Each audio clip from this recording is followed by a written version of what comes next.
Jadi untuk aktivitas masyarakat dalam radius 7 km itu kami Kepala BNPB juga sudah melihat kemarin bahwa tidak ada masyarakat yang masih tinggal dalam artian menetap di 7 km, semua sudah ada di tempat pengungsian, tetapi memang ada beberapa anggota masyarakat yang kemudian beberapa kali kembali ke lokasi rumah mereka untuk melihat dan sesuatu dan lain hal. Nah, ini kita per hari ini sudah kita antisipasi dengan melakukan penutupan akses masuk. Ini jalan penghubung antara Larantuka dan Sika. Ini untuk sementara sejak tadi erupsi kembali Lewotobi laki-laki, dan dari sisi besarnya atau tingginya awan vulkanik mungkin ini lebih besar sampai 5.000 meter dan disertai oleh awan panas guguran hingga 3 km. Jadi kita Kepala BNPB tadi sudah memastikan bahwa dilakukan penutupan akses jalan dulu sementara, dan sekiranya masih ada yang kebetulan masih dalam radius 7 km, segera tadi aparat TNI Polri sudah menyisir dan melakukan evakuasi, tapi ini sangat terbatas. Jadi kita sudah pastikan tidak ada lagi masyarakat di radius 7 km. Titik pengungsian terdekat dengan pusat erupsi itu ada di Konga, dan saat ini di Konga terdampak abu vulkanik, tapi masih bisa dipastikan itu kondisinya aman. Kalau erupsi yang terjadi pada 4 November itu sifatnya eksplosif ya, lontaran batu pijar dan lontaran material-material vulkanik dalam radius sangat jauh. Tetapi yang terjadi siang ini kita lihat ini berbeda tipenya, lebih vertikal dan mengeluarkan abu vulkanik yang sangat banyak serta disertai awan panas guguran.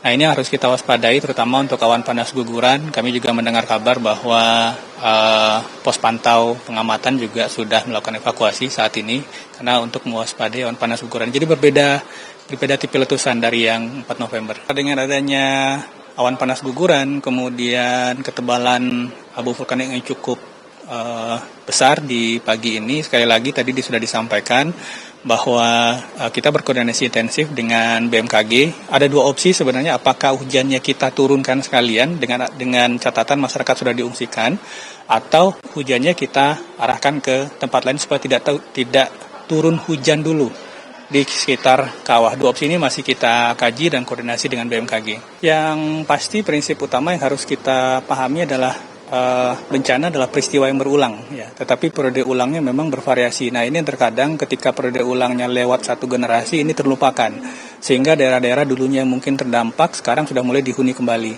Nah, memang dalam konteks mitigasi bencana tentu saja tadi sudah disampaikan oleh Kepala BNPB, opsi utama adalah relokasi. Jadi ketika ancamannya tidak bisa dipindah, maka orang terpaparnya yang dipindah. Sehingga kapanpun kemudian erupsinya terjadi, sudah tidak ada lagi objek terpapar di kawasan terdampak bencana. Ini opsi utama.